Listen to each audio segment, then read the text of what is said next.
In the rugged wilderness of Wyoming, a band of notorious horse thieves is about to make the deadliest mistake of their lives. They've targeted what looks like an ordinary ranch with a herd of prize-winning quarter horses, thinking it would be an easy score. What they don't know is that they're stealing from Marcus Stone, the most feared bounty hunter in the American West. For 15 years, Stone hunted the worst criminals across 12 states, bringing in over 300 fugitives, dead or alive. His reputation was built on an unflinching determination that made hardened killers tremble at the mere mention of his name. Now retired to his ranch, he thought those violent days were behind him. This isn't just another tale of theft gone wrong. This is the story of how the most dangerous horse theft ring in modern history learned that some legends never fade, and some men never stop being hunters. When they came for his horses, they didn't realize they were walking into the kill zone of a predator who had spent his life perfecting the art of pursuit and retribution. Before we jump back in, tell us where you're tuning in from. And if this story touches you, make sure you're subscribed, because tomorrow I've saved something extra special for you. The morning frost crunched under Marcus Stone's boots as he made his daily rounds through the horse paddocks. Dawn painted the Wyoming sky in strokes of amber and gold, the kind of morning that reminded him why he'd chosen this place for his retirement. His prize stallion, Thunder, approached the fence, steam rising from powerful flanks in the cool air. The horse's muscled frame carried bloodlines worth more than most people made in a year. Marcus ran a weathered hand along Thunder's neck, his fingers finding the familiar rhythm of checking for any signs of discomfort or injury.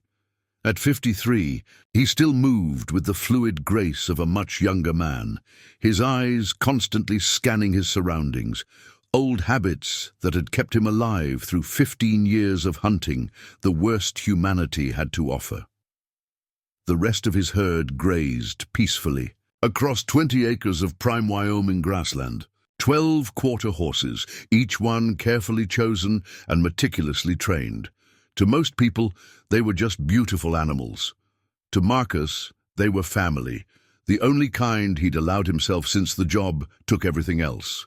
The sound of tires on gravel caught his attention.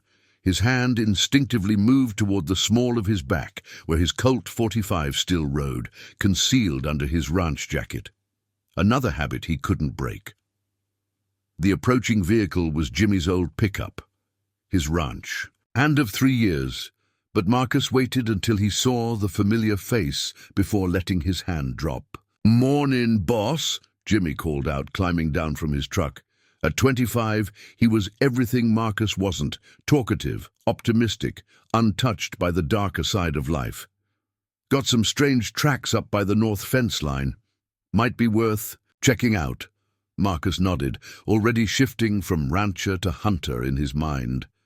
He'd noticed small things over the past week: gates that didn't latch quite right, unfamiliar tire tracks, the horses being more skittish than usual at night. "Show me." They took Marcus's ATV up to the north boundary. The tracks were fresh, made sometime in the last 12 hours. 3 different vehicles, commercial tires, the kind used on work trucks. They'd parked just off his property, hidden from the main road by a stand of pine trees. Marcus studied the ground with practiced eyes, reading the story written in disturbed, earth and broken grass stems. "Probably nothing," Jimmy offered, but his voice carried a hint of worry. They'd both heard about the string of horse thefts across 3 counties. Professional jobs, well-planned and executed with military precision. Local law enforcement was baffled, always one step behind. "Maybe," Marcus replied, but he knew better. These tracks showed patience, preparation. Someone had spent considerable time watching his ranch, learning patterns, planning. It was exactly how he used to work when hunting dangerous fugitives. Observe, analyze, then strike when the moment was perfect. Back at the ranch house, Marcus pulled out his laptop, checking the security camera feeds he'd installed when he first bought the place.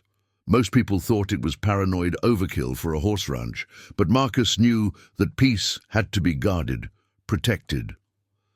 The cameras showed nothing obvious, but he noticed small details.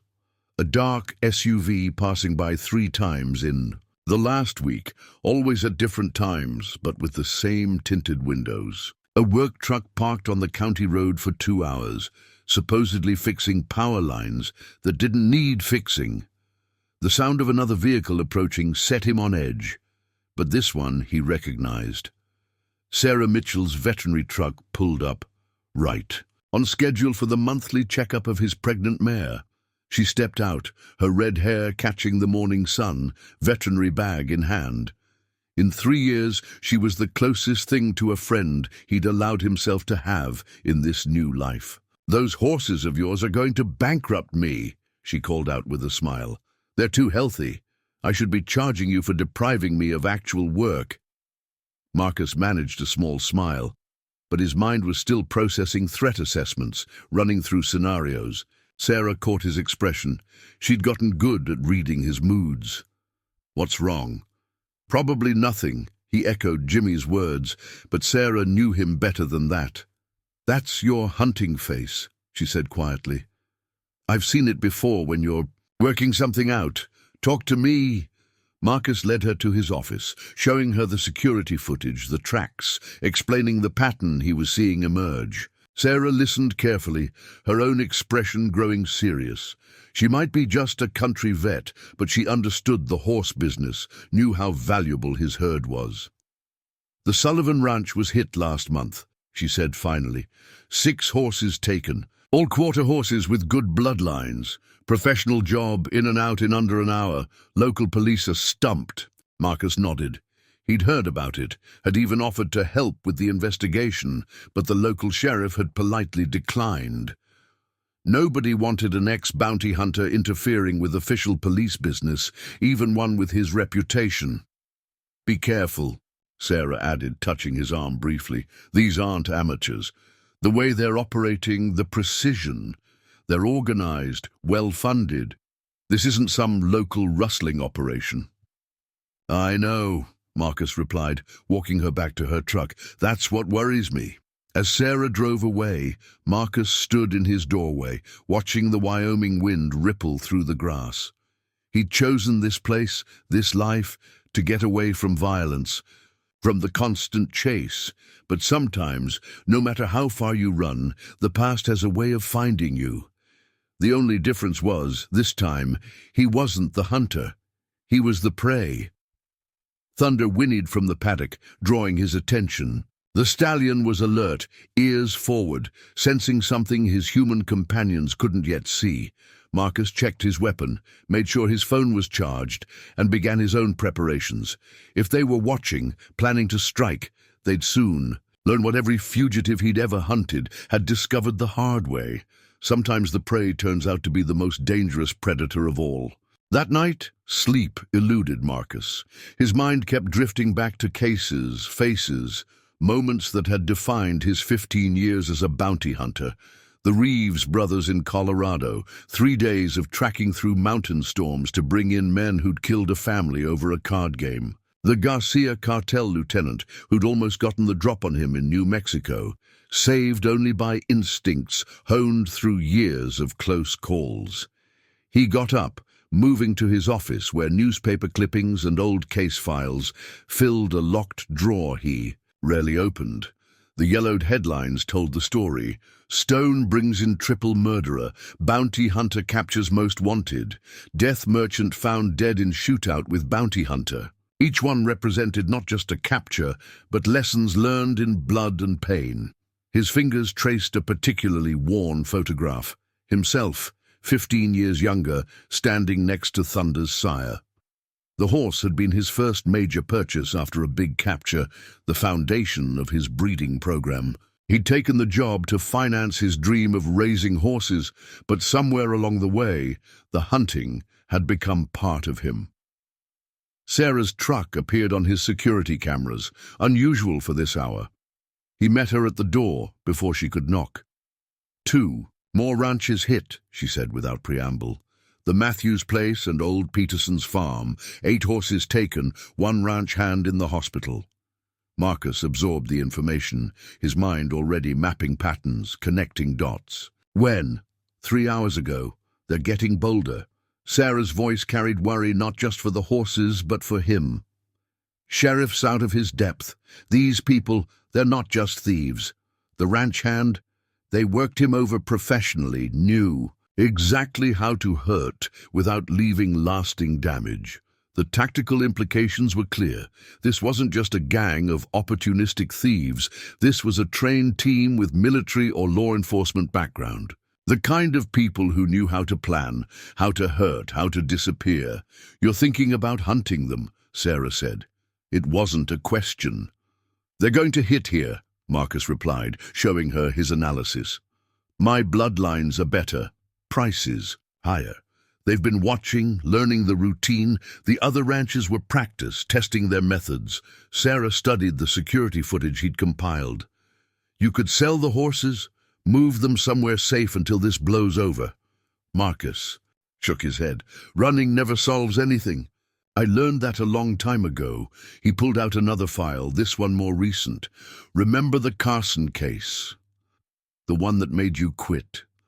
Sarah had heard pieces of the story, never the whole thing. "Last bounty I ever hunted.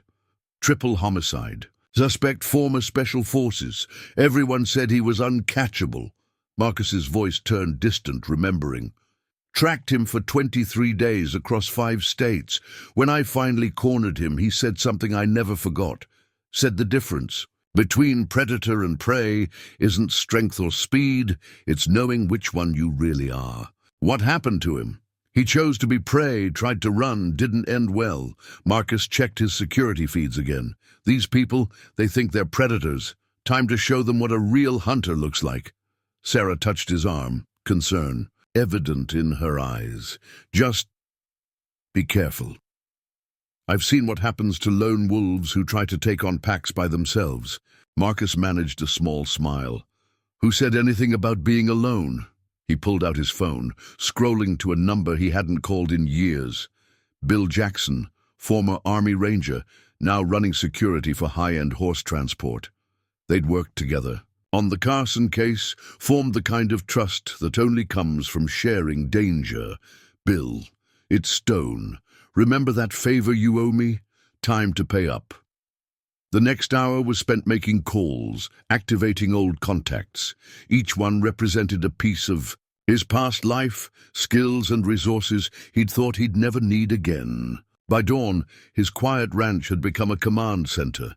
Security feeds displaying on multiple screens, satellite maps marked with possible approach routes and choke points. Sarah watched him work, seeing the transformation from rancher back to hunter. "They won't expect this," she observed. "That's the point," Marcus replied, checking the fresh ammunition he'd just loaded. "They think they're hunting an old rancher. By the time they realize different, it'll be too late." Thunder's warning whinny drew their attention to the security feeds. A dark SUV was making another pass, slower this time, more purposeful. They were done watching, ready to move. Marcus chambered around in his Colt, the sound familiar and comforting. "Time to remind some people why they used to call me the last resort." Marcus spent the next morning setting up his defensive grid. Bill would arrive by nightfall with specialized equipment, but until then he had to work with what he had. Jimmy helped him check the fences, neither of them mentioning the pistol, now openly carried on Marcus's hip, or the rifle in the ATV's rack. "Boss," Jimmy called out, kneeling by the north fence. "Look at this. Fresh cuts in the wire, professional work, the kind that could be quickly pulled apart when needed." They'd been testing access points, planning their approach routes. "They're getting closer," Marcus observed, studying tracks that most people would miss. 4 men, military boots. They've scouted every inch of this property. He pointed to disturbed grass patterns. "See how they move? 2-man teams, coordinated. These aren't regular horse thieves." Sheriff Mike Davis's patrol car pulled up as they finished their inspection. The sheriff looked tired, aging, a man facing a problem bigger than his department could handle. "Thought you should know," he said, after declining coffee. got the forensics back from the Matthews place. Professional job, military-grade equipment. Some of the tools they used? That's restricted gear, not something civilians can buy. Marcus nodded, having already guessed as much. You're dealing with ex-military, probably private military contractors who've gone into business for themselves. The precision, the planning, the equipment, it all fits. Like those security contractors you used to hunt. The sheriff knew pieces of Marcus's past, enough to respect his opinion. Similar, they're using their training for profit, targeting high-value horses with established bloodlines. Quick scores, minimal risk, huge payoff in the international market. Marcus showed him the security footage he'd gathered. They hit at night, usually between 2 and 4 a.m., teams of 4 to 6, well-armed, using tactical communications. In and out in under 40 minutes, the sheriff studied the footage. You're their next target. It wasn't a question. Yes. I could post deputies. Marcus shook his head. They'd just wait you out. These people don't give up once they've chosen a target. Better to let them come, but on my terms. Sarah arrived as the sheriff was leaving, her truck kicking up dust on the access road. She carried her veterinary bag, but Marcus knew it wasn't a routine visit. 3 more ranches hit in the next county, she reported. Same pattern, same team. They're working their way here. Thunder suddenly raised his head from grazing, ears forward, alerting to something they couldn't see. Marcus had learned to trust the stallion's instincts. They were often better than any security system. He scanned the tree line through practiced eyes, catching the brief glint of optics. They were being watched. Inside, he said quietly, guiding Sarah toward the house. Jimmy, get the horses into the secure paddock. In his office, Marcus activated additional cameras, catching multiple angles of the watchers. 2 men, ghillie suits, professional observation post. They were done scouting, now gathering real-time intelligence for the actual hit. You're going to fight them, Sarah said, watching him check weapons and equipment. No choice. They won't. Stop at just stealing horses. The ranch hand they hurt, that was a message. They want people scared, want to build a reputation. A phone call interrupted them. Bill Jackson calling from the road. Stone, got some intel you need to hear? Been asking around about your horse thieves. These guys, they're connected to Black River Security. Marcus's expression hardened. Black River was a private military company with a dark reputation, known for taking contracts other companies wouldn't touch. How connected? Former operators went rogue after the company lost some major contracts. They're using their training, their contacts, to build a specialized theft ring. High-value targets, military precision. The horses are just the start. They're building capital for bigger operations. The pieces clicked into place. The professional tactics, the restricted equipment, the escalating violence, it all fit the Black River profile. These weren't just thieves. They were trained killers building a criminal empire. How long until you're here? Marcus asked, already modifying his plans. 3 hours. Got some toys you're going to like? Marcus ended the call, turning to Sarah. You need to leave. When this goes down, it's going to get bad. She met his gaze steadily. I'm staying. You'll need a vet if any of the horses get hurt in this mess. Her tone left no room for argument. Through the window, Marcus watched Jimmy moving the horses to safety. Thunder resisted, sensing the tension, wanting to stay close to danger. The stallion had always been like that. A warrior's spirit in an animal's body. They're coming tonight, Marcus said with certainty. New moon, perfect conditions for night operations. That's how they work. Sarah checked her medical supplies, adding trauma gear she hoped she wouldn't need. Then we'd better be ready. Marcus's phone buzzed with messages from other contacts. Former bounty hunters, retired operators, people who owed him favors. Help was coming, but he knew the initial fight would be his alone, just like old times. In the gathering dusk, he made his final preparations. The hunters were about to learn what it meant to target someone who had spent his life being the apex predator. The attack came just before midnight, earlier than Marcus expected. 3 figures moved through the darkness with military precision, using the shadows for cover. They were good, professional good, but Marcus was better. Through his night vision scope, he watched them approach the main barn, noting their tactical formation and specialized equipment. "Right on schedule," he whispered into his radio. "Jimmy, status?" "Horses are secure in the back paddock, motion sensors active." "Sarah?" "In position at the clinic. Surveillance cameras showing 2 more by the east fence." The lead figure reached the barn door, expertly picking the lock. Marcus allowed himself a small smile.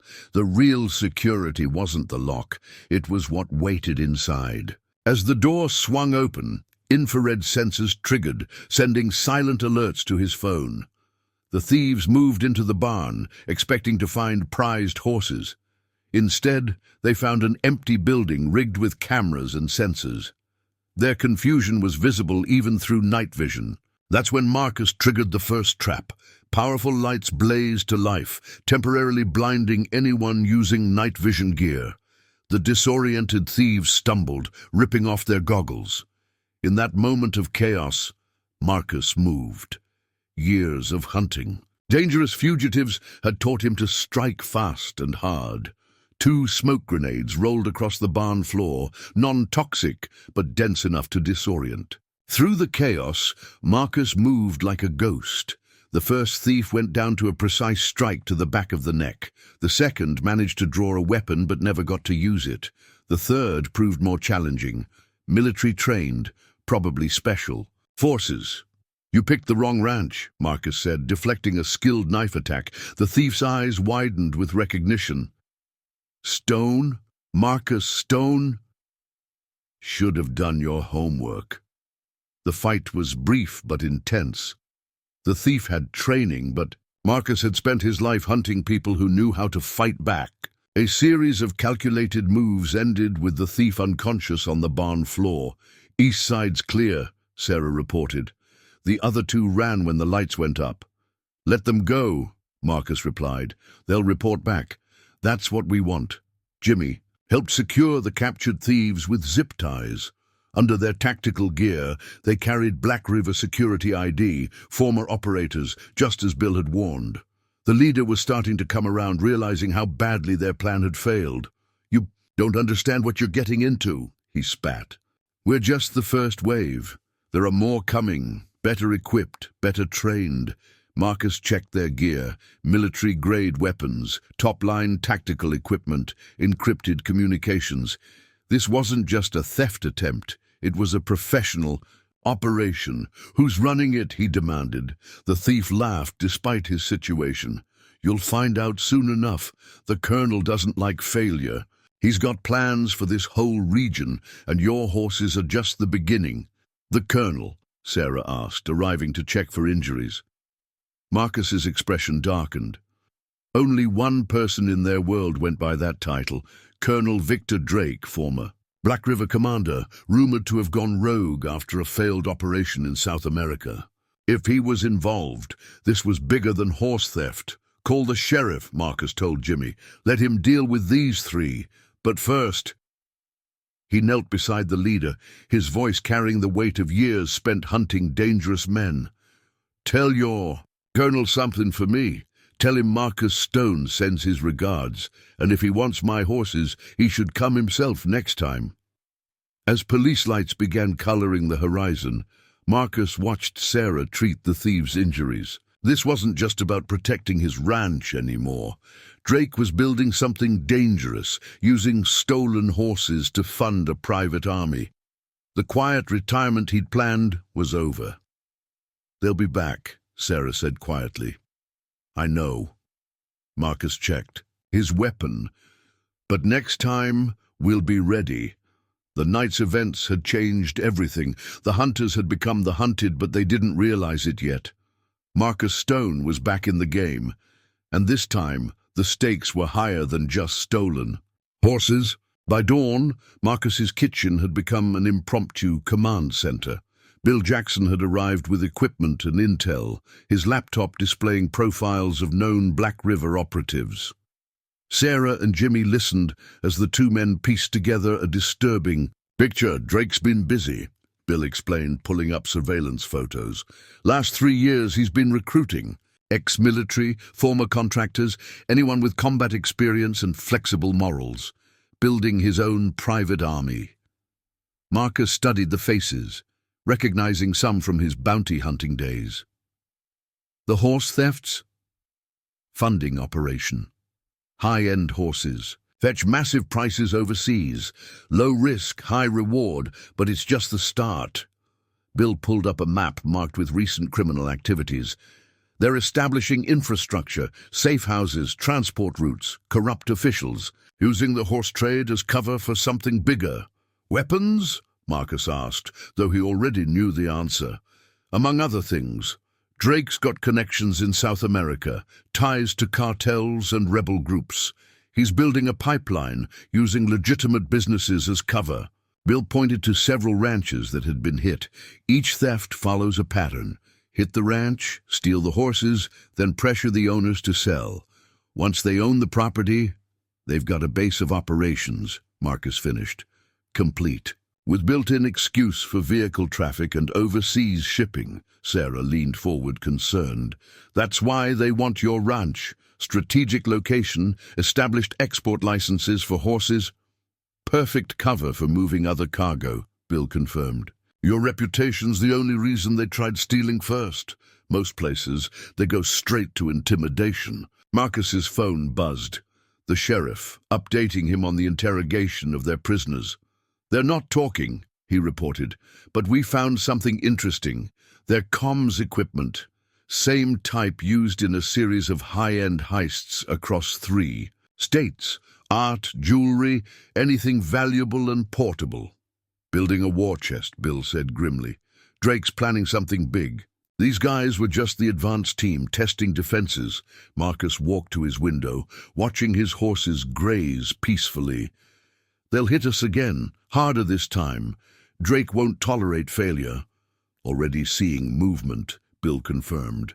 Surveillance picked up 4 new teams entering the state. Professional shooters, demo experts, they're calling in their best. Jimmy, who'd been quiet until now, spoke up. "So, we call the feds, right? This is their kind of thing." Marcus shook his head. "Drake's got people inside federal agencies." "Why? Do you think he's operated so long without interference?" "No, this stays private." "What's our play?" Bill asked, though his expression suggested he already knew. "We hunt them," Marcus said simply. "Before they can fully organize, hit their infrastructure, disrupt their operations, make them focus on survival instead of expansion." Sarah touched his arm. "That's not just defensive anymore, Marcus. You're talking about taking the fight to them. They brought the fight to us." Marcus's voice carried the cold certainty of a decision already made. "Drake wants to build an empire? Fine, but he picked the wrong territory to expand into." Bill was already making calls, activating his own network of contacts. "Got 4 teams available, good people, all with grudges against Black River. Could be here in 48 hours. Make it happen." Marcus turned to Jimmy. "I need you to take the mares and foals to the backup ranch. Sarah knows the location. Keep them safe." "And me?" Sarah asked, though her determined expression suggested she already had plans. "Your clinic becomes our forward operating base. Legitimate business, good sight lines over the valley, perfect observation post." The pieces were falling into place, a hunter's strategy taking shape. Marcus had spent his life tracking dangerous prey. Now he would use those skills not just to defend his ranch, but to dismantle an emerging criminal empire. Drake thought he could build his operation quietly, Marcus said, checking his weapons. Time to remind him why some predators prefer to hunt alone. Marcus's preparation began with methodical precision.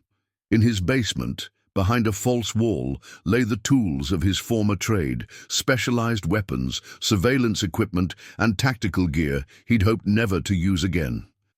Each piece carried memories of past hunts, of dangerous men brought to justice. Some collection, Bill whistled, helping to inspect and prep the equipment. This isn't just bounty hunting gear. Called in some favors over the years, Marcus replied, checking a custom-built sniper rifle. Amazing what grateful clients will give you when you bring in someone who hurt their family. Sarah organized medical supplies, converting part of her clinic into a triage center. Her veterinary skills translated well to human patients, something she'd proven more than once during Marcus's bounty hunting days. "Your old network's still active," she reported. 3 ranch hits prevented in the last 12 hours. Words spreading about what happened here. Marcus nodded, studying satellite maps of the region. He'd marked known Black River locations, safe houses, and suspected transport routes. The pattern was clear. Drake was building something systematic, using the region's isolated ranches as cover for a larger operation. Bill's laptop chimed with incoming intelligence. "Got movement. 2 teams spotted entering the county. High-end. Vehicle, satellite communications. They're not hiding anymore." "Good," Marcus replied, his voice carrying the cold focus of a hunter on a trail. "Let them come in force. Easier to track." Jimmy returned from moving the horses, his young face showing new lines of worry.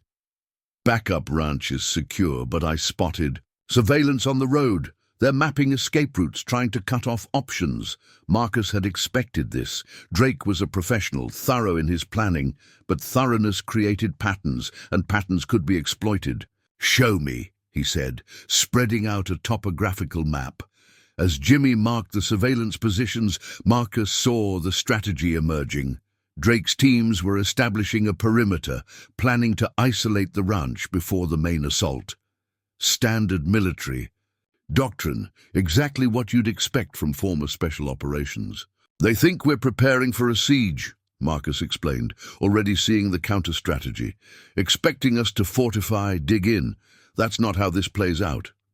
Sarah caught his meaning first. "You're going to hunt them first." "Best defense is a strong offense," Bill agreed, already checking weapons. "Hit their support structure before they can fully deploy." Marcus moved to the gun safe, retrieving a custom 1911 pistol, his lucky weapon from countless manhunts. Drake's people are used to being the hunters. Time to remind them what it feels like to be prey. The plan came together quickly. Bill's teams would disrupt Black River's supply lines, while Marcus and Sarah targeted their surveillance posts. Jimmy, proving more resourceful than his age suggested, had mapped all the hidden trails and back roads in the region. "Remember," Marcus briefed them, "we're not trying to fight them head-on. This is about disruption, making them blind and deaf. Cut their communications, deny them safe houses, force them to make mistakes." "Just like old times," Sarah said, checking her medical kit. "You hunt. I patch up the ones who survive." Marcus allowed himself a grim smile. Drake thinks he's dealing with a retired rancher trying to protect his horses. He's about to learn why some hunters never really retire. As night fell, they moved. Out in pairs. Marcus had taught them his techniques, how to move unseen, how to track, how to think like the prey to predict their movements. The hunters had become the hunted, but they didn't know it yet. Thunder watched from his paddock as they departed, the stallion's powerful frame tense with anticipation. Like his master, he was a warrior at heart, always ready for the fight. Marcus paused to stroke his neck. "Watch the home front, boy. We'll be back." The Wyoming night swallowed them as they disappeared into the darkness, each moving to their assigned positions. The game was changing, the hunter's instincts awakening. Drake's empire was about to learn why Marcus Stone had been the most feared bounty hunter in the West. The first strike came at dawn. One of Drake's surveillance teams, professional operators with military-grade equipment, found their position compromised, not by direct assault, but by a ghost that moved through the morning mist like a predator. Contact. "Lost with Team 3, a Black River operator reported to his command post. "No response on any channel." In the trees above their position, Marcus watched through his scope as they tried to raise their missing teammates.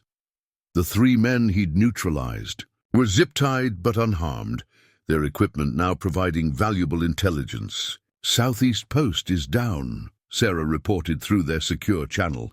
She'd learned well, moving like a shadow through her assigned sector. "Found their communications hub. Bill's copying their data now." Marcus allowed himself a moment of pride. Sarah wasn't just a veterinarian anymore. She'd become a hunter in her own right. "What's the pattern?" "They're coordinating through 3 main bases," Bill's voice crackled over the radio. "Using horse transport companies as cover. Got shipping manifests, contact lists. Drake's been busy." The intelligence painted a disturbing picture. Drake had spent years building his network, using legitimate businesses to mask illegal operations. Horse theft was just the visible part. Beneath it lay a sophisticated criminal enterprise. "Got movement," Jimmy reported from his observation post. 3 vehicles heading toward the Peterson ranch. "Looks like another hit in progress." Marcus checked his map. The Peterson place was strategic. Good road access, isolated location. Perfect for Drake's purposes. "Not this time," he said quietly. "Sarah, you and Bill take the south road. I'll cut through the ridge. Jimmy, maintain overwatch." They moved with practiced coordination, each understanding their role. The Black River. In team never saw them coming. One moment they were preparing to raid the Peterson ranch. The next, they were surrounded by shadows that struck with precision. "This is getting expensive," one of the captured operators growled as Marcus secured him. "Drake's not going to like losing more teams." Marcus retrieved the man's phone, already downloading its contents. "That's the point. Every team we take down gives us more intel, more leverage." The phone proved valuable. Text messages, contact lists, operational plans. Drake's organization was methodical, documenting everything, a professional habit that now worked against them. "Marcus," Sarah called from the captured vehicles, "found something interesting. These aren't just horse thieves. Got manifests here for weapons, drugs. They're using the horse transport network to move everything." "Makes sense," Bill added, examining the documents. "Horse trailers don't get much scrutiny at borders. Perfect cover for smuggling." The pieces were falling into place.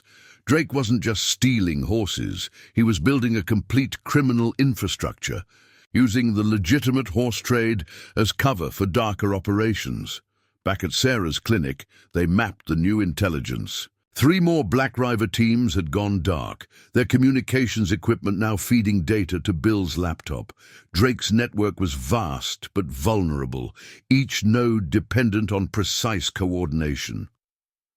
"He's getting desperate," Bill observed, monitoring. "Intercepted communications. Bringing in more teams, offering combat bonuses, not used to being on the defensive." Marcus studied the pattern of recent operations. Drake's teams were changing tactics, moving in larger groups, becoming more cautious. "They're starting to realize," he said, "we're not just defending anymore. We're dismantling their entire operation." Sarah cleaned a small cut on his arm, souvenir from the morning's activities. "They'll adapt," she warned. "Drake's not stupid. He'll change strategies." "Counting on it," Marcus replied. "The more he changes, the more mistakes he'll make. Desperate people get predictable." Jimmy burst in, his face urgent. "Boss, got a problem. Just intercepted a call. They're not just hitting ranches anymore. They're going after families. Drake's ordered them to take hostages." The room went silent. This was the escalation they'd feared. Drake was changing the rules, making it personal. Marcus checked his weapon, his expression hardening into something Sarah hadn't seen before. "He wants to play rough?" Marcus's voice carried deadly certainty. "Fine. Time to show him why I was the best in the business." The Wyoming sun set behind storm clouds, promising a dark night. Perfect hunting weather. Drake's empire was about to learn why some predators thrive in darkness. The storm broke over Wyoming's high country as Drake's men moved on their first target, the Thompson family ranch, home to a retired judge who'd refused to look the other way. Lightning illuminated the tactical team's approach, their movements. Precise despite the weather, they never reached the house. Marcus struck first, a shadow among shadows. 2 men down before they realized they were under attack. The third managed to radio a warning before Sarah's tranquilizer dart found its mark, a veterinarian's solution to a tactical problem. Thompson Place is secure, Marcus reported, securing. The unconscious operators. Bill, status? Second team intercepted at the Carson Ranch. They're getting sloppy, taking risks. Found orders on their leader. Drake wants results within 48 hours. The pressure was showing in Drake's operation. Each failed attack, each captured team eroded his authority. Professional criminals respected success, and lately Drake was delivering nothing but failures. Sarah's voice crackled over their comms, tense with urgency. Marcus, got movement at my clinic. 3 vehicles, heavy weapons. They're not trying to be subtle anymore. Marcus was already moving. The clinic was their command center, containing evidence that could expose Drake's entire operation. More importantly, it was Sarah's life work. Hold position, he ordered. Bill, bring your team around the back. Jimmy, get ready with the surprise we planted. The Black River team hit the clinic hard, breaching doors with explosive charges. They found an empty building, computers missing, files gone. Their frustration showed in destroyed equipment and furniture. Now, Marcus commanded. Jimmy triggered the clinic's sprinkler system, but what rained down wasn't water. A veterinary sedative, aerosolized and invisible, filled the air. Within minutes, the tactical team was unconscious. Less subtle than your usual work, Bill commented as they secured the raiders. Marcus checked their equipment, better gear than before, including satellite phones and encrypted tablets. Drake's getting desperate, throwing money and resources at the problem. Sarah emerged from her hidden bunker, medical supplies and crucial evidence intact. They're escalating. This was meant to be a message. Next time will be worse. She was right. Drake was known for brutal retaliation when challenged. The failed raids would only push him toward more extreme measures. Marcus's phone buzzed, a text from an unknown number. Impressive work, Stone. Let's talk before this gets more expensive, for both of us. Drake, Marcus confirmed, showing the others. Making his first direct contact. It's a trap, Bill warned. Of course it is. Marcus was already forming a plan. But it's also an opportunity. He wouldn't reach out unless we were hurting him. Sarah read the implications in his expression. You're going to meet him? No. Marcus checked his weapons. I'm going to hunt. Him? He just gave us what we needed, proof that he's personally involved. Now we can take the fight to him. The captured raiders' equipment provided the final pieces, bank transactions, safe house locations, even Drake's personal travel patterns. He was careful, but no one could operate completely invisibly. Got him, Bill announced, triangulating data. He's running this from a ranch in northern Colorado. Private airstrip, heavy security, the kind of place you build when you're planning to stay a while. Marcus studied the satellite images, already planning approach routes. This wasn't just about protecting homes anymore. With proof of Drake's direct involvement in organized crime, they could end his entire operation. What's the play? Sarah asked, though she already knew. We've been reactive, defending against his moves, Marcus explained. Time to change that. He wants to talk? Fine. Let's go give him our answer in person. The storm intensified, thunder rolling across the Wyoming hills. Somewhere south in his fortified ranch, Drake thought he was still in control. Still the hunter. He was wrong. Remember why they called you the last resort? Bill asked, checking. His gear. Marcus chambered a round in his rifle, the sound familiar and final. Because when I came for you, there was nowhere left to run. The Wyoming night swallowed them as they moved out. The hunter was on the trail, and this time, the prey had nowhere to hide. Drake's response came at midnight, not with violence, but with money. 3 bank transfers hit Marcus's accounts, each for 7 figures. A message followed. Final offer. Walk away now. Retire somewhere warm. Next conversation won't be so friendly. Marcus watched the numbers on his screen, knowing each digit represented blood money from stolen horses, smuggled weapons, and ruined lives. "Bill, can you trace these?" Already on it. Bill's fingers flew across his keyboard. Transfers routed through Caribbean banks, but there's a pattern. Getting coordinates for the source. Sarah studied the message. He's scared. All that money just to make you stop. Not scared, Marcus corrected. Calculating. Drake doesn't make emotional decisions. This is math to him. How much it costs to remove an obstacle.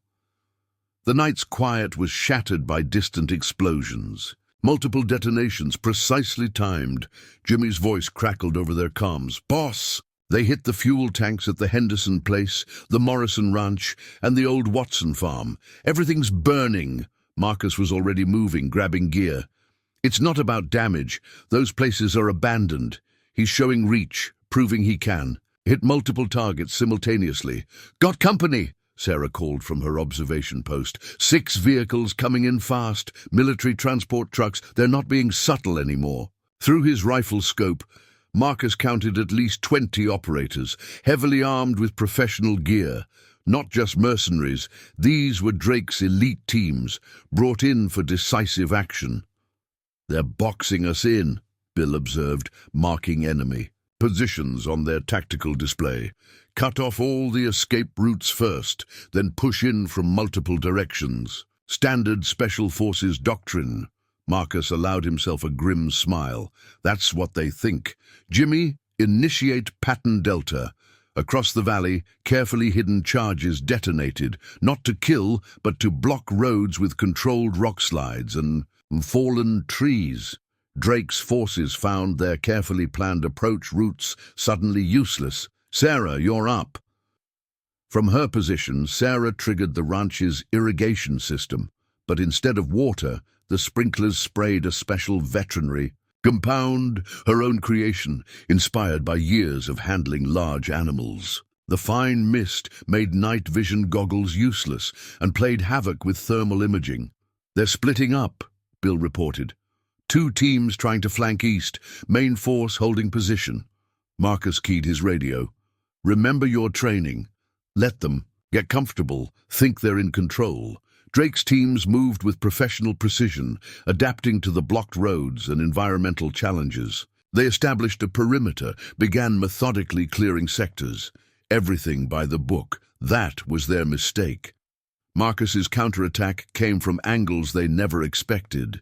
Years of hunting the most dangerous fugitives had taught him how to think differently. While Drake's men looked for traditional defensive positions, Marcus and his team struck from impossible angles. A sniper team, set up perfectly according to military doctrine, never saw Sarah approach from above.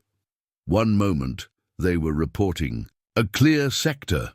The next, they were unconscious, their equipment repurposed for Marcus's network.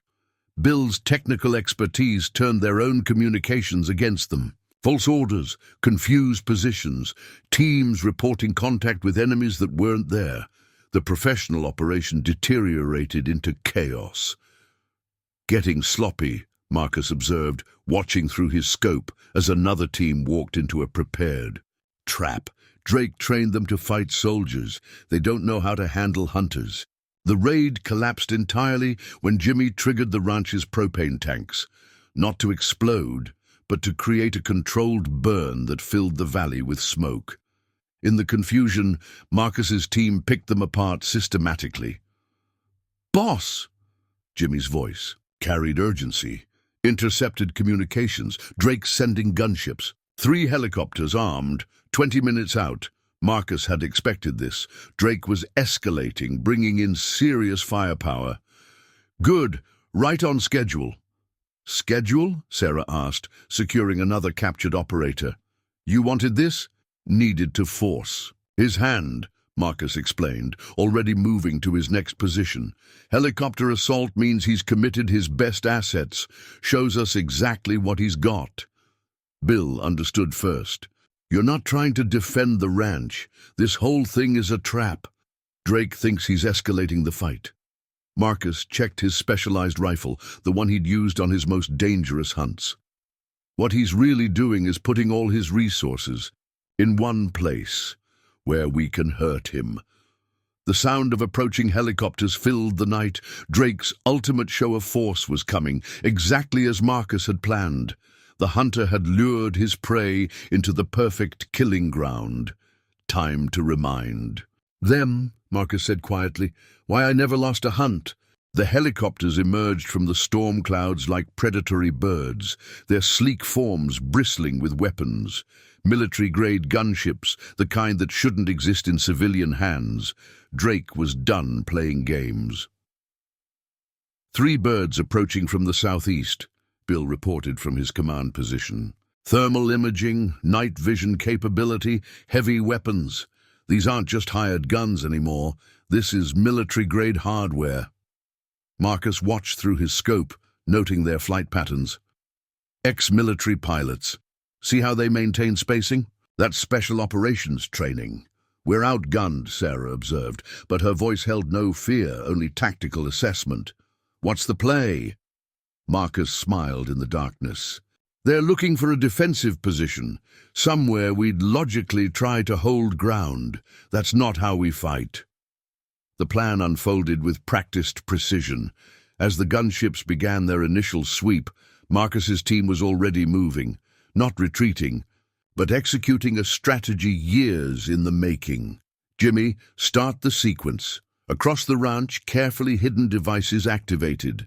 Thermal decoys, designed to mimic human heat signatures, drew the helicopter's attention. Strobing lights disrupted night vision systems. Every technological advantage the gunships possessed was systematically neutralized. They're splitting up, Bill reported. 2 birds maintaining overwatch, 1 moving in low for close support. Standard search pattern. Marcus checked his position. Sarah? In position. Clinics rigged and ready. They'll see exactly what we want them to see. The lead helicopter swept low over the clinic, its thermal imaging showing what appeared to be a group of defenders barricaded inside. The pilot took the bait, calling in the coordinates to his teammates. That's when Marcus sprung the trap. Hidden. Charges detonated, not explosively, but releasing a dense cloud of specialized particles, another of Sarah's veterinary compounds, modified for this exact purpose. The helicopter's engines sucked in the particles, causing immediate performance issues. Bird 1 is struggling, Bill announced, having to pull back. Their engines can't handle the contamination. The other helicopters immediately changed formation, but they were already inside Marcus's kill zone. Powerful lights suddenly illuminated from multiple angles, perfectly positioned to blind night vision and disorient pilots. Now, Marcus commanded. His rifle cracked once, a precise shot that shattered the lead helicopter's main rotor control system. Not enough to cause a crash, but more than sufficient to force an immediate landing. The remaining gunship tried to gain altitude, seeking safety in the storm clouds. Instead, they found Jimmy's surprise, industrial drones releasing clouds of radar-confusing chaff, making their instruments useless. They're calling for backup, Bill reported, monitoring their communications. Drake's mobilizing everything he's got. Good. Marcus was already moving to his next position. That's phase 1, now for the real hunt. Sarah met him at the rendezvous point, her medical kit ready for what would come next. You knew they'd bring in air support. This whole defense was a setup. Drake thinks like a military commander. Marcus explained, checking his gear. He escalates by the book, uses standard tactics, makes him predictable. Boss, Jimmy's voice crackled over the radio. Got movement on the ground. Lots of it. Vehicles approaching from multiple directions. Marcus nodded. Everything was proceeding exactly as planned. Drake's committing all his resources, trying to overwhelm us with numbers. He's used to enemies who get scared when they're outnumbered. But that's what you wanted, Bill realized. You're not trying to defend against his forces. I'm making him commit them all to one operation. Marcus chambered around in his rifle, where we can identify them, track them, and dismantle his entire organization in one night. The Wyoming darkness was alive with movement now. Vehicles, men, all of Drake's considerable resources, converging on what they thought was a desperate last stand. None of them realized they were actually entering a massive trap, carefully prepared by a master hunter. Remember, Marcus told his team, we're not fighting a battle. We're hunting, and the prey just walked right into our killing ground. Thunder rolled across the valley, nature's approval of the hunter's strategy. The real operation was about to begin. The trap was set, Drake's forces were committed, and everything was going according to plan. Until it wasn't. "Marcus!" Sarah's urgent voice cut through the radio silence. "The clinic's security's been breached. Someone used my access codes." A cold realization settled over Marcus.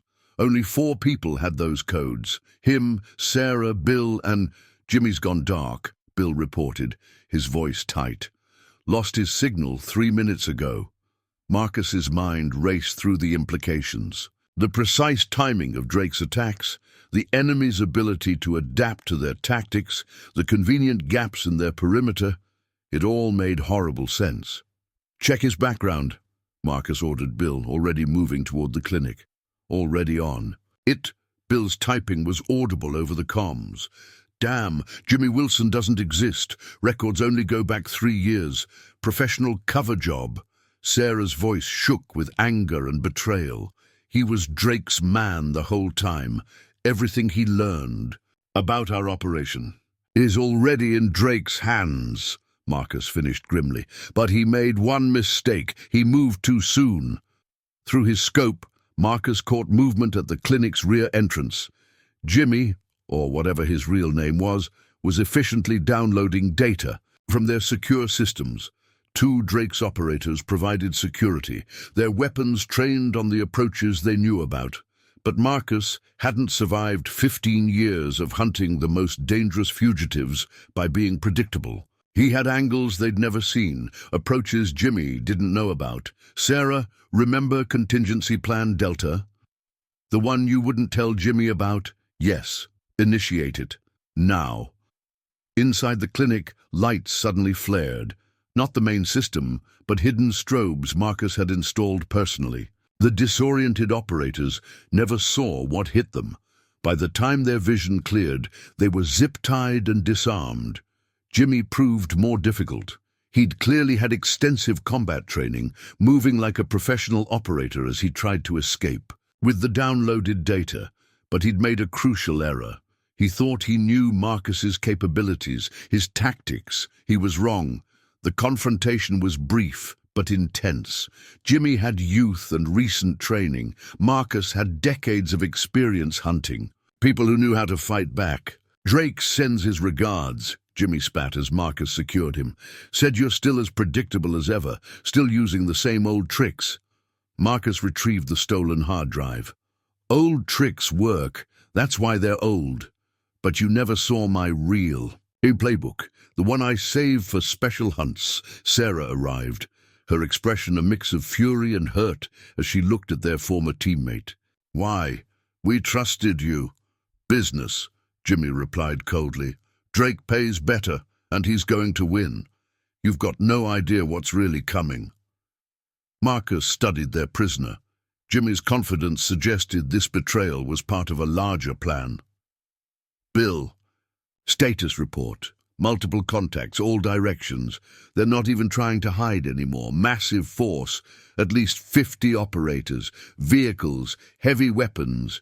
They're coming in force, Marcus." Jimmy smiled despite his restraints.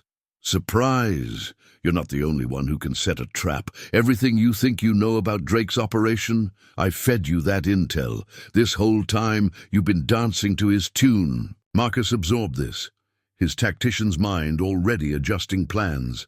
"Sarah, get the real hard drives, the ones Jimmy never knew about. Bill, initiate shadow protocol." "The contingency plan?" Bill asked. That's a bit extreme. Drake wants to. Change the game. Fine. Time to show him how I earned my reputation. Marcus checked his weapon, his voice carrying the cold certainty of a predator. Jimmy here just gave us something valuable. What's that? Sarah asked. Confirmation that Drake's committed everything to this attack, his whole operation, all his resources, focused right here. Marcus allowed himself a grim smile. Exactly what I was waiting for. Thunder rolled across the Wyoming hills as Marcus's team moved to their secondary positions. Drake thought Jimmy's betrayal had given him the advantage, had lured them into a trap. Instead, he'd just walked into an even bigger one. The real hunt was about to begin. The revelation came through Jimmy's stolen phone, a text message that changed everything. Stones playing it exactly like Kuwait. Proceed as planned. Only one person knew about Kuwait. Only one person had been there. Son of a bitch, Marcus breathed, the pieces finally clicking into place. Carson. Sarah looked up from treating their prisoners. Carson, your last bounty? The one who disappeared? Never disappeared, Marcus replied, his voice tight with controlled anger. Because he was never really captured. He's Drake. Colonel Victor Drake is Carson's real name. Bill's typing became more intense. Running it now. Damn. How'd we miss? This, Carson and Drake served together, same special forces unit. When Carson went rogue, Drake vanished too. They're the same person. The truth hit like a physical blow. Marcus's last hunt, the one that made him quit and buy the ranch, had been a setup. Carson Drake had used it to fake his death, establish a new identity, start building his criminal empire. That's why this is personal, Sarah realized. He's not just after the ranch. He's finishing what started in Kuwait. Marcus nodded grimly. Kuwait was a black op gone wrong. Arms deal with warlords. Drake was running it, I was hunting him. Things got messy. A lot of good people died. And now he's back, Bill added, using everything he learned about your tactics against you. Through his scope, Marcus watched Drake's forces moving into position. Their formation was familiar, exactly how he would have deployed them. Because Drake had studied him, learned his strategies, was using his own playbook against him. He thinks he knows all my moves, Marcus said quietly. Because back then, I was predictable, military trained, playing by rules he could anticipate. Sarah caught his meaning. But you're not that person anymore. 15 years of hunting the worst humanity has to offer changes you, makes you think differently. Marcus checked his rifle, the weapon that had brought in hundreds of fugitives. Drake still fighting the last war, still thinking like special forces. While you're thinking like a hunter, Bill finished. Jimmy stirred in his restraints, overhearing their conversation. Doesn't matter what you think you know. Drake's got you outmanned, outgunned. He's been planning this for years. Marcus ignored him, focusing on the tactical display. Drake's forces were moving exactly as he predicted, because they were moving how he would have moved 15 years ago. Military precision, by-the-book operations. Sarah, remember that trick we used on the Martinez cartel? The one that shouldn't have worked? She smiled, understanding. The one that only worked because we weren't thinking like soldiers? Time to show Drake how much I've changed. Marcus keyed his radio. All units, prepare for pattern Omega. We hunt. Thunder rolled across the Wyoming Valley as Marcus's team moved out. Drake thought he knew what was coming, thought he could predict his old adversary's moves. He was about to learn how wrong he was. Drake's forces never saw the counterattack coming. They were prepared for military tactics, for the strategic moves of the Marcus Stone they thought they knew. Instead, they faced something entirely different. Contact front! A Black River operator shouted into his radio. No, wait! Contact everywhere! His team had walked into what seemed like an empty field. Now shadows moved around them, through them, picking them apart with terrifying precision. They're not fighting like soldiers, Another operator reported, panic edging into his professional demeanor. Can't predict their movements. Can't establish fields of fire. Marcus moved like a ghost through his own killing ground.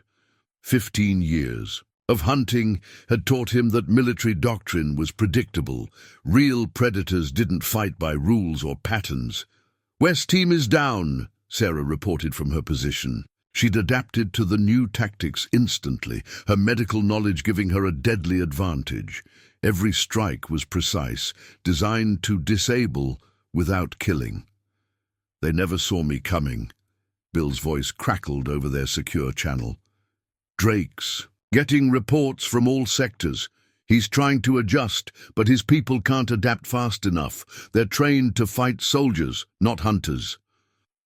Through his scope, Marcus watched Drake's carefully planned operation dissolve into chaos. Tactical teams found their communications jammed, their night vision defeated by Sarah's compounds, their superior numbers turned against them in the confusing darkness.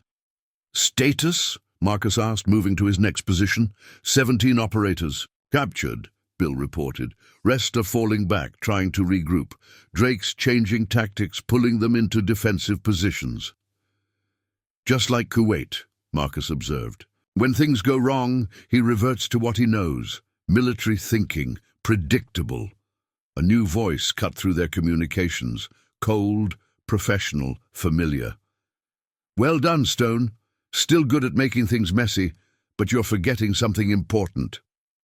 Drake. Marcus kept moving, knowing his old adversary would be trying to trace the signal. When you're outgunned, sometimes the direct approach works best. The night erupted with automatic fire. Drake had ordered his remaining forces to abandon tactics, to simply saturate the area with bullets. A desperate move, but an effective one. "Fall back," Marcus commanded. "Pattern echo, let them waste ammunition." His team melted away into prepared positions. Drake's men, thinking they had the advantage, pressed forward aggressively, right into the real trap. "Remember what you taught me in Kuwait, Stone." Drake's voice carried a smile. "About the importance of holding key terrain?" "I remember," Marcus replied calmly. "I also remember you never understood the most important lesson."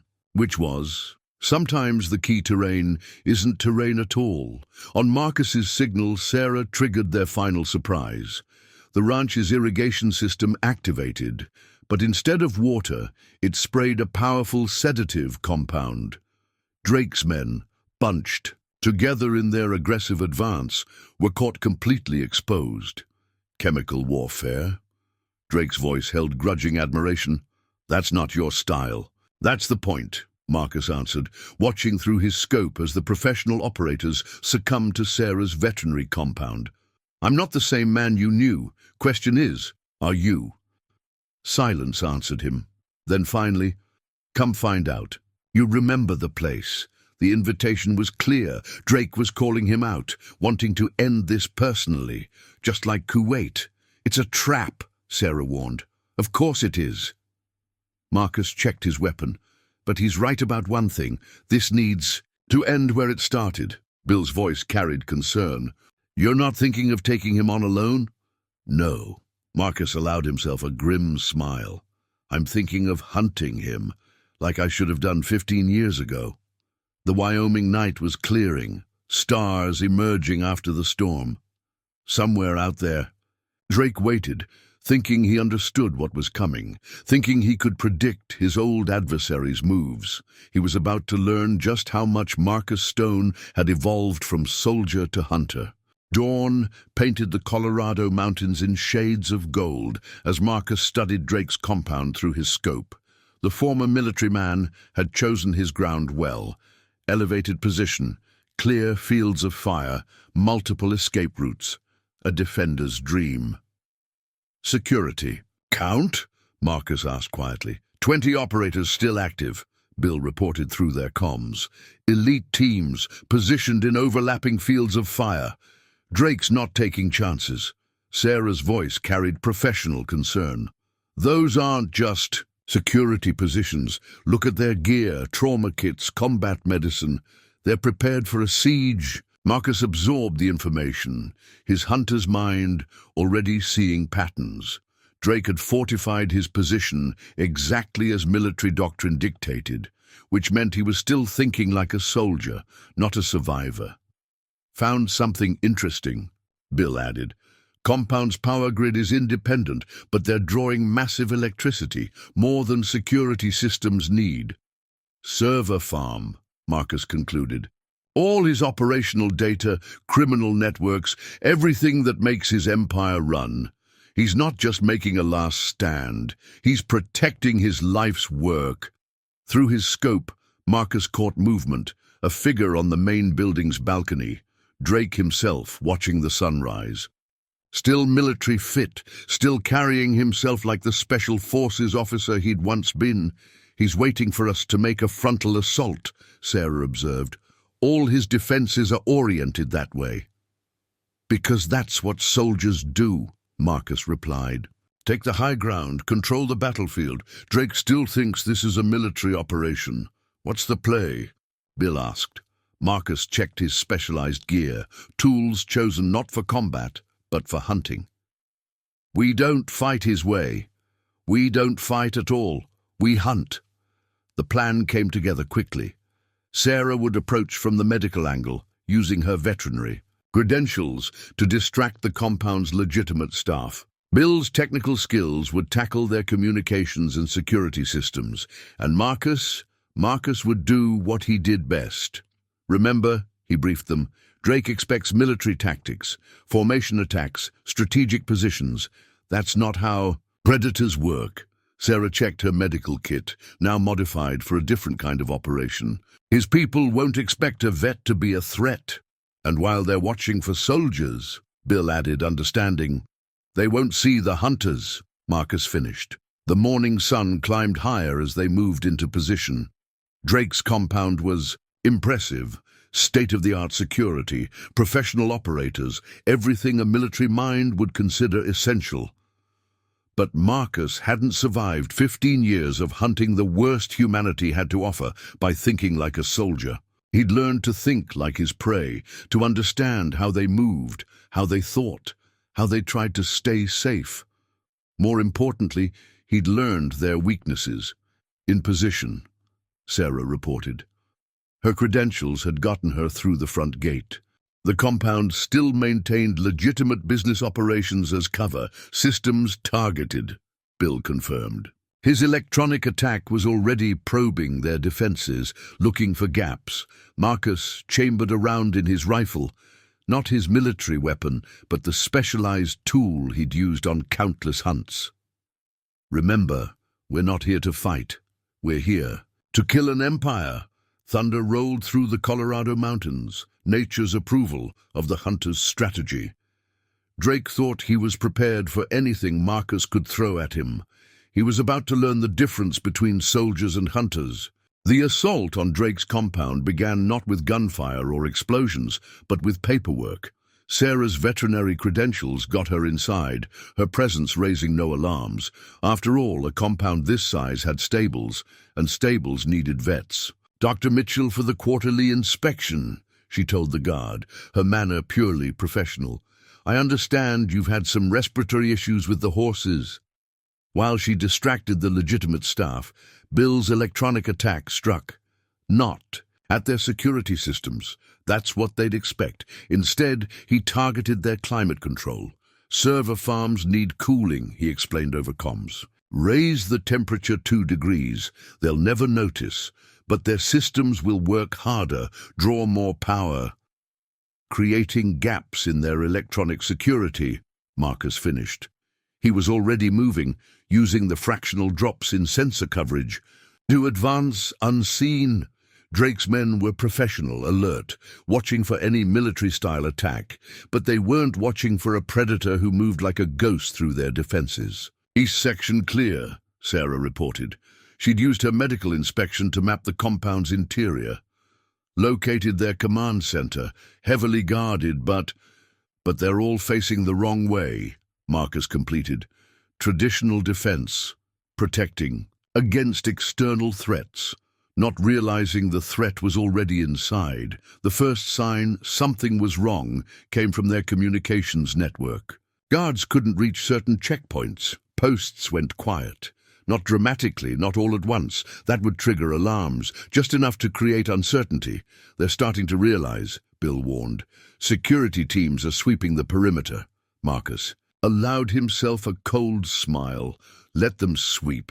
He wasn't on the perimeter, he was in their blind spots, the spaces soldiers were trained to defend, but hunters knew how to exploit. "Got eyes on Drake," Sarah called quietly. "He's in the main office. Something's got him spooked. He's accelerating some kind of data transfer.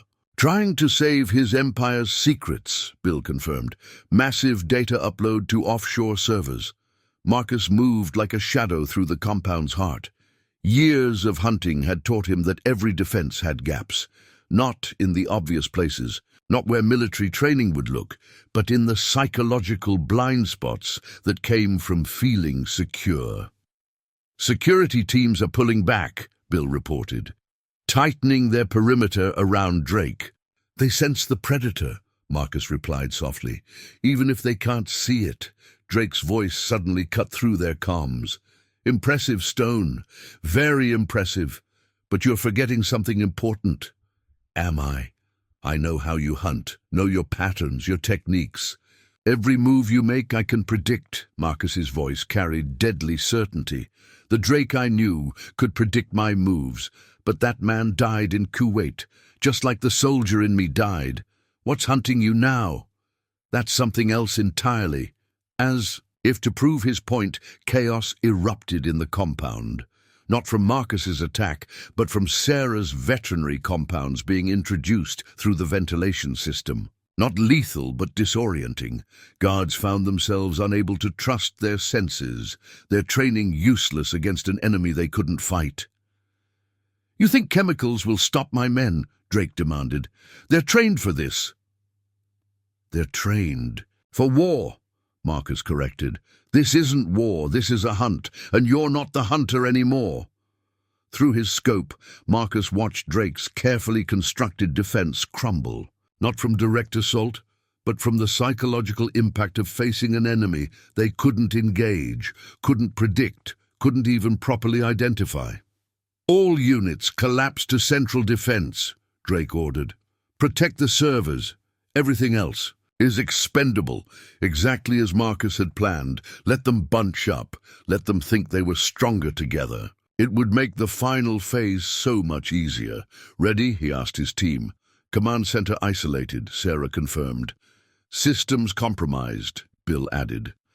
Marcus chambered around in his rifle. Time to show Drake what 15 years of hunting really taught me.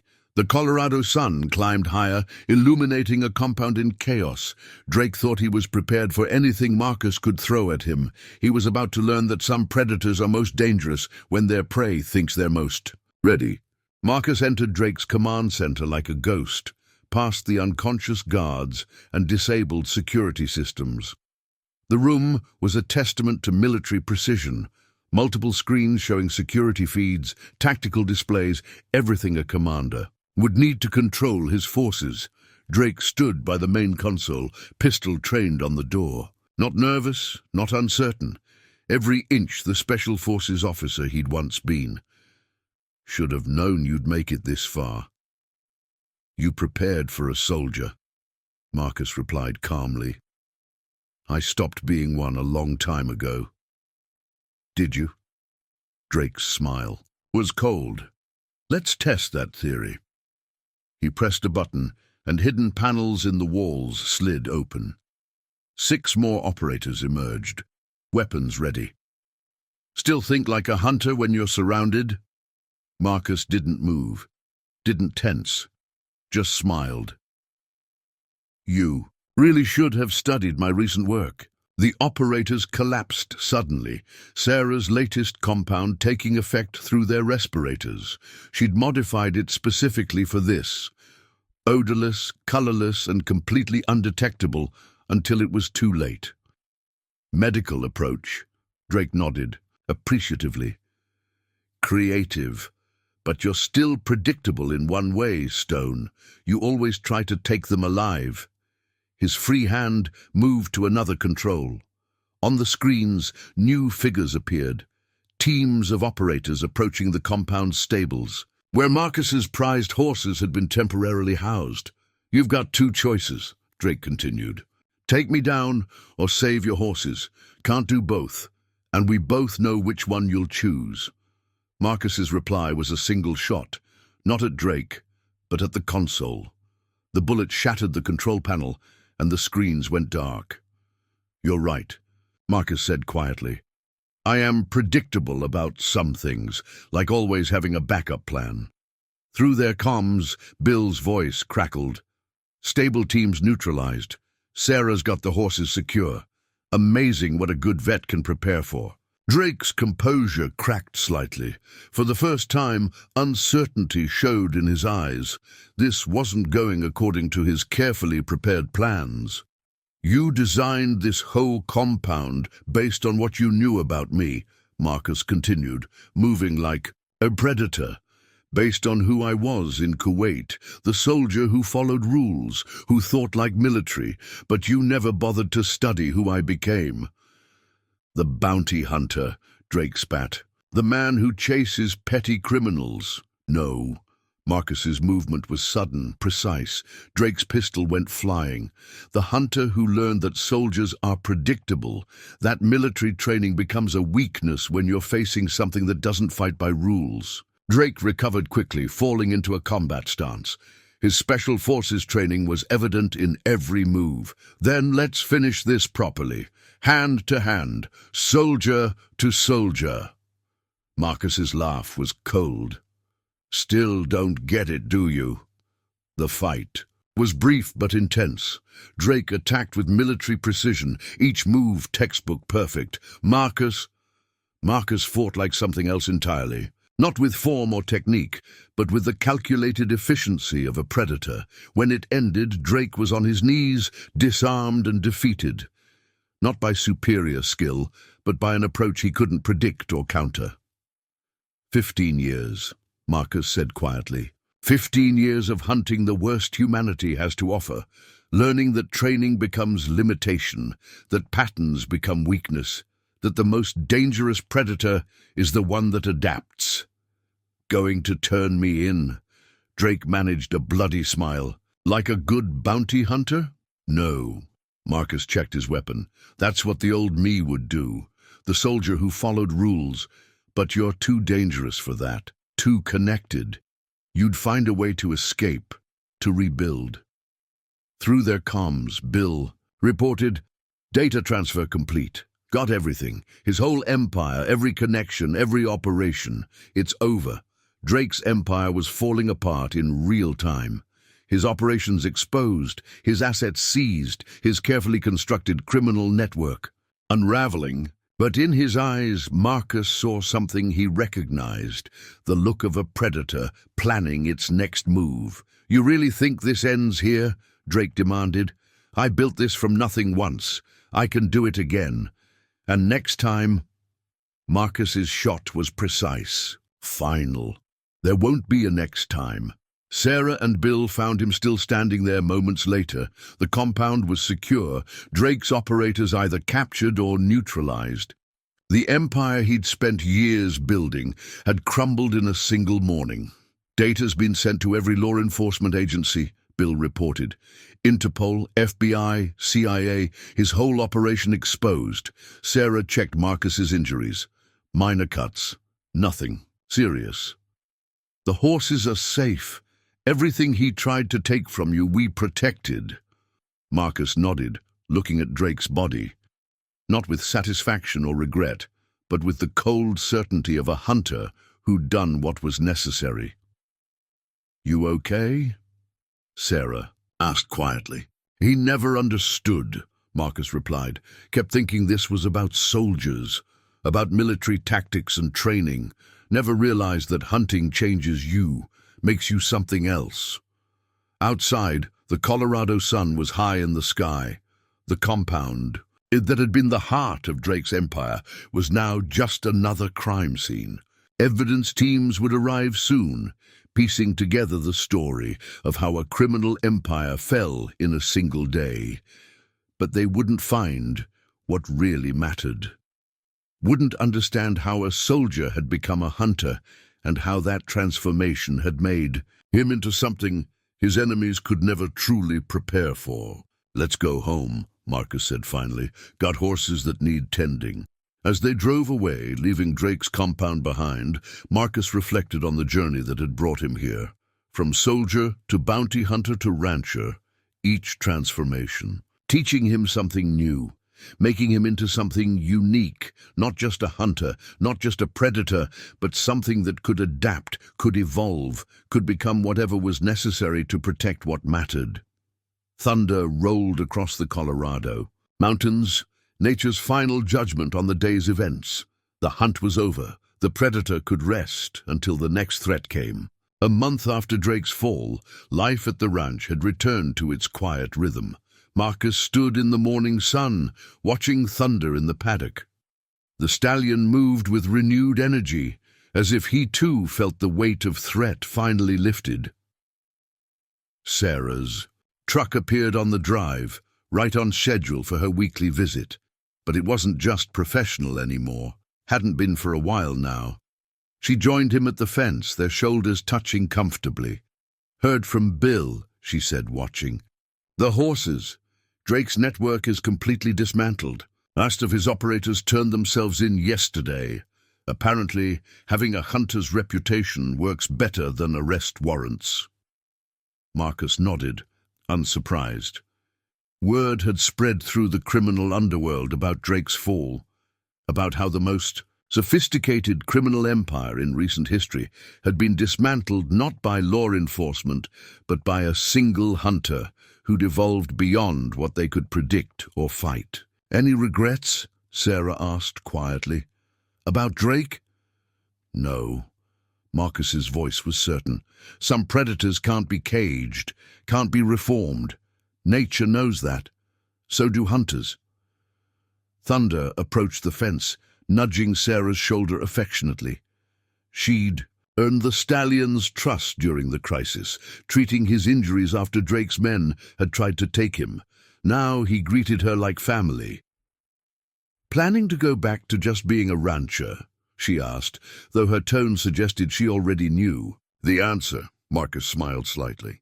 "Think that's possible, after everything that happened?" "Probably not," she took his hand, "but maybe that's not a bad thing. This land needs protecting, these horses need defending, and sometimes the best defender isn't a soldier or a rancher, but a hunter," he finished. The Wyoming wind carried the scent of sage and prairie grass. Somewhere in the distance, a new threat might be brewing, a new predator might be emerging. But that was tomorrow's concern. For now, Marcus Stone, the hunter, who'd evolved beyond what his enemies could comprehend, had found his true territory, not just land to defend, but something worth protecting, something worth becoming whatever was necessary to keep safe.